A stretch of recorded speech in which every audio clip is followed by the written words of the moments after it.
بسم الله الرحمن الرحيم. الجملة الفعلية. قال رسول الله صلى الله عليه وسلم: كاد الفقر أن يكون كفرا، أو كما قال عليه الصلاة والسلام. رواہ البیہقی۔ نبی کریم صلی اللہ علیہ وسلم کا ارشاد گرامی ہے، قریب ہے کہ غربت کفر ہو جائے، قریب ہے کہ فقر و فاقہ غربت کفر ہو جائے۔ اپنے سادہ الفاظ میں یوں بھی کہہ سکتے ہیں کہ قریب ہے کہ غربت انسان کو کافر بنا دے۔ حدیث مبارکہ کا مقصد یہ ہے بیان کرنے کا کہ تنگ دستی میں، غربت میں، پریشانی میں بہت سے لوگ اللہ تبارک و تعالیٰ کی شان میں نازیبا کلمات کہہ بیٹھتے ہیں، اللہ تعالیٰ پر اعتراضات کر دیتے ہیں، تو ظاہر یہی کفر ہے۔ اللہ پر اعتراض کرنا، اللہ کے بارے میں ایسی باتیں کرنا جو اس کی شایان شان نہیں ہے، تو ظاہر یہی تو کفر ہے۔ اور دوسرا یہ کہ حقیقت بھی ہو سکتا ہے کہ غربت انسان کو کافر بنا دے، یعنی انسان دین اسلام کو ہی چھوڑ دے کہ اسلام نے ہمیں کیا دیا ہے۔ اللہ تعالی ہم سب کی حفاظت فرمائے۔ تو اس لیے حضور صلی اللہ علیہ وسلم نے غرباء کے بہت سے فضائل بھی بیان کیے، یہاں تک فرمایا کہ عمراء سے غرباء 500 سال پہلے جنت میں چلے جائیں گے۔ اور یہ بھی حضور صلی اللہ علیہ وسلم کی مشہور دعا ہے کہ اے اللہ مجھے جو ہے مسکینوں کے ساتھ رکھ، اور مجھے موت بھی مسکینوں میں دے، اور میرا حشر بھی مسکینوں میں کرنا، غریبوں میں کرنا۔ اور حضور صلی اللہ علیہ وسلم کا فقر اختیاری تھا، یعنی سب کچھ ہونے کے باوجود آپ اشارہ کرتے تو پہاڑ سونے کے بنا دیے جاتے، لیکن آپ نے غربت کو، فقر و فاقہ کو ترجیح دی اپنے آنے والی امت کے لیے، آنے والے غرباء کے لیے، کہ ان کے لیے دلاسا ہو کہ ہمارے پیغمبر علیہ الصلوۃ والسلام کے گھر 3 دن تک چولہا نہیں جلا کرتا تھا، آپ نے زندگی بڑی تنگ دستی میں گزاری، تو یہ چیزیں میری امت کو حوصلہ دیں اور وہ غربت کے اندر اللہ کی ناشکری نہ کریں، کفر نہ کر بیٹھیں۔ باقی الفاظ کے حوالے سے فقر کا جو لفظ ہے یہ باب ضربہ سے بھی، ناصرہ سے اور کرما تینوں سے استعمال ہوتا ہے۔ اور نصرہ سے جب یہ استعمال ہو تو اس کا معنی ہوتا ہے کھودنا، اور اگر سامیہ سے استعمال ہو تو ریڑھ کی ہڈی میں جو درد ہوتا ہے اس کے لیے استعمال ہوتا ہے۔ اور اگر باب ضربہ سے استعمال ہو تو پھر اس کا معنی ہوتا ہے غریب ہونا، مفلس ہونا۔ اس کی جمع فقور بھی آتی ہے جی، اور اسی سے ایک لفظ فقیر ہے جس کی جمع فقراء آتی ہے۔ فقیر کا معنی مفلس۔ ان یکون کفرا، کفر پہلے بھی غالباً گزرا ہے، اس کا معنی ہوتا ہے چھپانا، اور اسی سے کافر کا لفظ ہے چھپنے والا۔ تاریکی کو بھی کہہ دیتے ہیں، ناشکر آدمی کو بھی کہتے ہیں، بڑی وادی کو بھی کہہ دیا جاتا ہے، کاشتکار کو بھی کافر کہہ دیتے ہیں، اس کی جمع کفار آتی ہے۔ لیکن عام طور پر آپ جانتے ہیں یہ مومن کے مقابلے میں استعمال ہوتا ہے یہ لفظ کافر، یعنی اللہ کا انکار کرنے والا، جو اس کے دل میں فطرتی طور پر، پیدائشی طور پر اللہ تعالیٰ نے اسلام رکھا تھا، دین رکھا تھا، اسے چھپانے والا۔ جی اب ٹھیک ہے، اب ٹھیک ہے آواز؟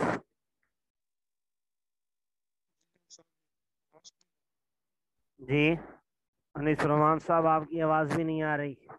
جی اب آپ کی آواز ٹھیک ہو گئی ہے ماشاءاللہ۔ جی ماشاءاللہ، بتا دیا کریں جی۔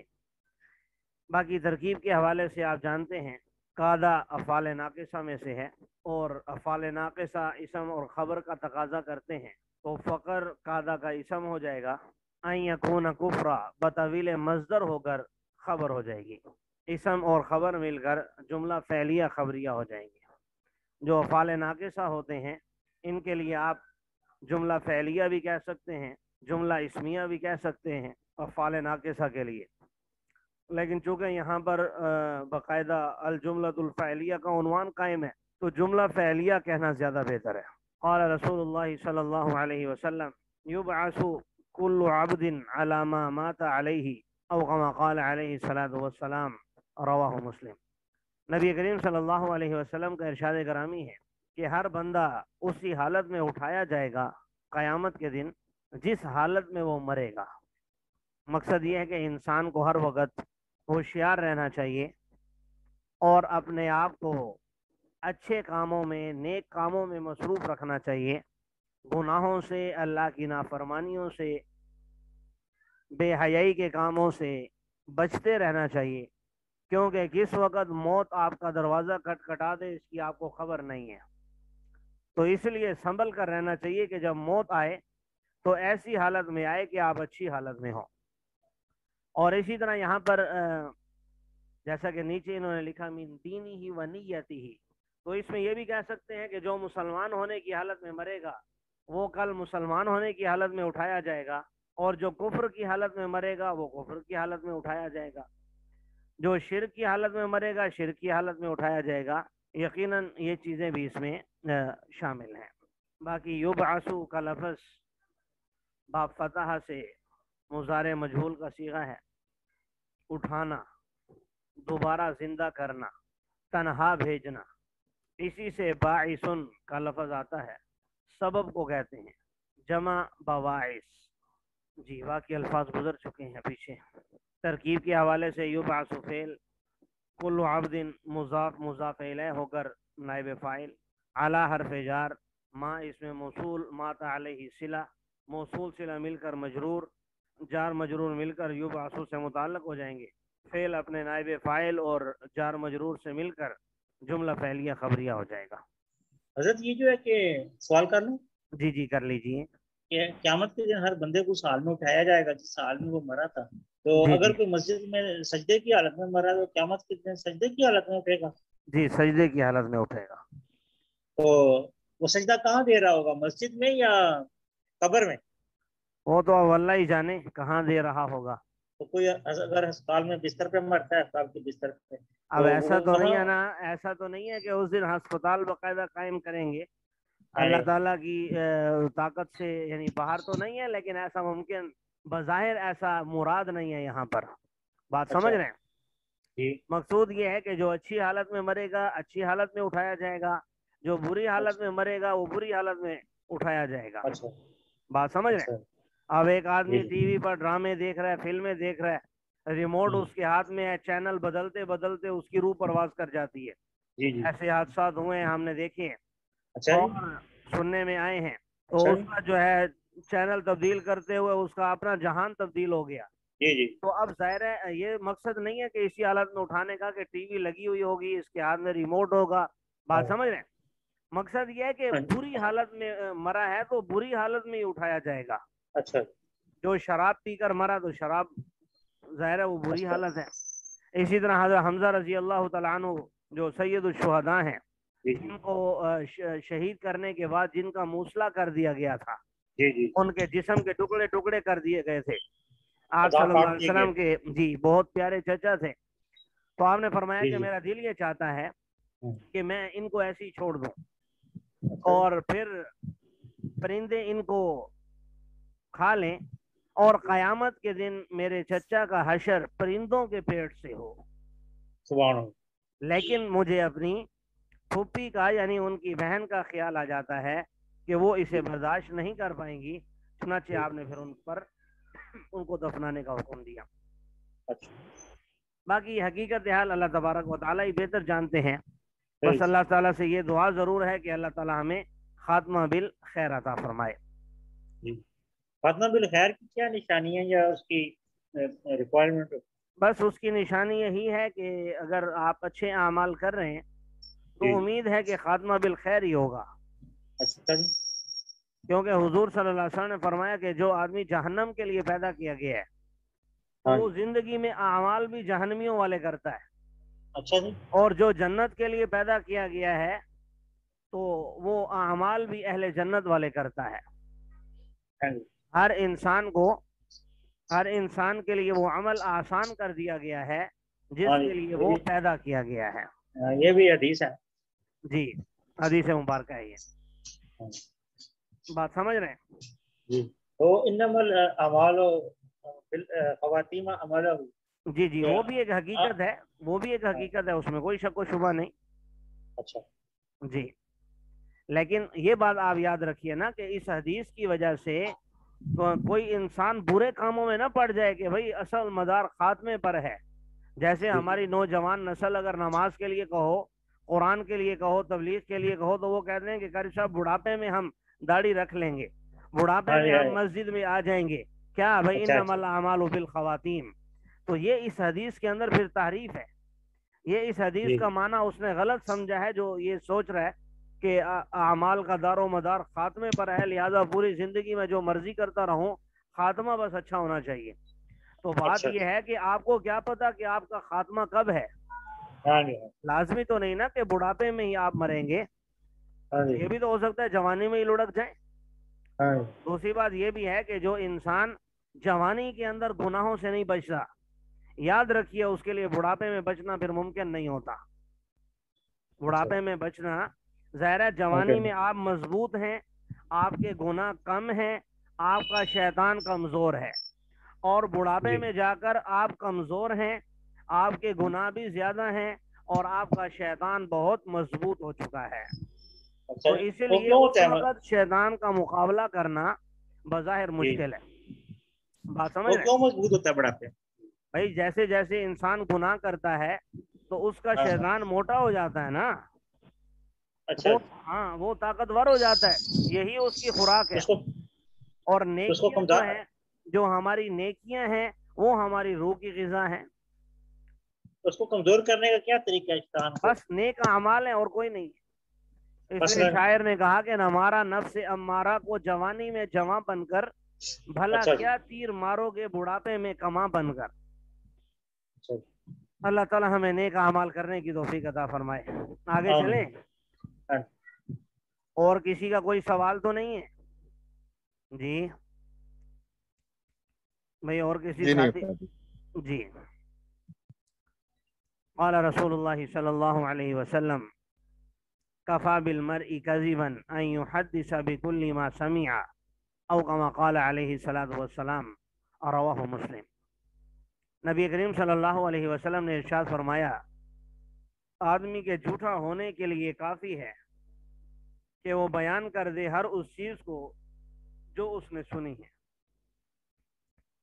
اس حدیث مبارکہ میں آپ صلی اللہ علیہ وسلم نے ایک بہت ہی پیاری بات کی تعلیم دی ہے کہ ہر سنی سنائی بات کو آگے بیان کر دینا یہ انسان کے جھوٹا ہونے کی نشانی ہے، کہ بغیر تحقیق کے، بغیر اس پر تحقیق کیے اسے آگے بیان کر دیتا ہے تو یہ اس کے لیے مناسب نہیں ہے، یہ اس کے جھوٹا ہونے کی علامت ہے، اگرچہ وہ جھوٹا نہ ہو. تو اس لیے کوئی بھی آپ بات سنتے، بالخصوص آج کل جو سوشل میڈیا کا دور ہے، جتنے بھی سوشل میڈیا کے ذرائع ہیں، تو اس میں کسی چیز کو آگے شیئر کرنا، آگے پھیلانا، ظاہر ہے وہ بھی اس میں شامل ہوگا کہ آپ نے کوئی پوسٹ پڑھی نہ، اس کے بارے میں آپ کو کوئی خبر ہے نہ کوئی تحقیق ہے، اس کو آگے شیئر کر دیا، گویا پھیلا دیا. اسی طرح عام اپنی زندگی میں بھی اس کے میں بھی اگر کوئی بات آپ سنتے ہیں تو بغیر تحقیق کے آگے بیان نہیں کرنا چاہیے. باقی اس حدیث مبارکہ کے الفاظ تقریباً گزر چکے ہیں. ترکیب کے حوالے سے کفا بالمرء کذبا، کفا فعل با حرف جار، المرء ممیز، کذبا اس کی تمیز ہے، ممیز تمیز مل کر مجرور، جار مجرور مل کر متعلق ہو جائیں گے فعل سے. الناصبہ یحدث فعل ہوا ضمیر فاعل، با حرف جار کل مضاف، ما اس میں موصول، سمیع فعل بفاعل، صلہ موصول صلہ مل کر مضاف الیہ، مضاف الیہ مل کر مجرور، جار مجرور مل کر یحدث سے متعلق ہو جائیں گے. فعل اپنے فاعل اور جار مجرور سے مل کر بتاویل مصدر ہو کر جی یہ کفا کے لیے فاعل ہو جائے گا. فعل اپنے فاعل اور جار مجرور سے مل کر جملہ فعلیہ خبریہ ہو جائے گا. قال رسول اللہ صلی اللہ علیہ وسلم یغفر للشہید کل ذنب الا الدین او کما قال علیہ الصلوۃ والسلام، رواہ مسلم. نبی کریم صلی اللہ علیہ وسلم کا ارشاد گرامی ہے کہ شہید کو ہر گناہ یا ہر چیز معاف کر دی جاتی ہے مگر دین، یعنی قرض معاف نہیں ہوتا اس انسان کو جو اپنا جان مال اور وقت اللہ کے راستے میں قربان کر دیتا ہے۔ تو اس سے آپ یہ اندازہ لگائیے قرض کی اہمیت کا کہ پہلے تو قرض لینا ہی نہیں چاہیے، اگر بوقت ضرورت لینا پڑ جائے تو بقدر ضرورت لینا چاہیے، اور بقدر ضرورت لے کر بھی جتنا جلد ممکن ہو سکے اسے ادا کر دینا چاہیے، کیونکہ جب شہید کو وہ معاف نہیں ہے تو عام انسان کو کیسے معاف ہو سکتا ہے۔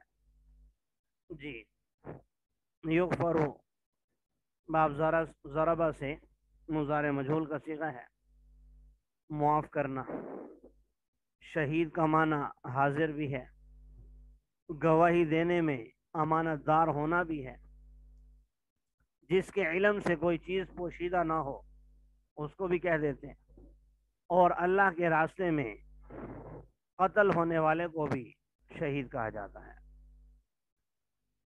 اگر یہ باب سامیہ سے استعمال ہو تو حاضر ہونا، اور اگر کرومہ سے استعمال ہو تو گواہی دینا، اور کبھی کبھی سامیہ سے استعمال ہو کر بھی گواہی کا معنی دے دیتا ہے۔ ترکیب کے حوالے سے یغفر فعل، لام حرف جار، شہید مجرور، جار مجرور مل کر فعل سے متعلق ہو جائیں گے۔ کل مضاف شہید مضاف ہے، مضاف مضاف ہے مل کر مستثنا منہ الا حرف استثناء، دین مستثنا، مستثنا منہ مستثنا مل کر یغفرو کے لیے نائب فاعل ہو جائیں گے۔ فعل اپنے نائب فاعل اور جار مجرور سے مل کر جملہ فعلیہ خبریہ ہو جائے گا۔ قال رسول اللہ صلی اللہ علیہ وسلم لعن عبد الدینار ولعن عبد الدرہم او کما قال علیہ الصلوۃ والسلام، رواہ الترمذی۔ نبی کریم صلی اللہ علیہ وسلم نے ارشاد فرمایا کہ لعنت کی گئی ہے دینار کے بندے پر اور لعنت کی گئی ہے درہم کے بندے پر۔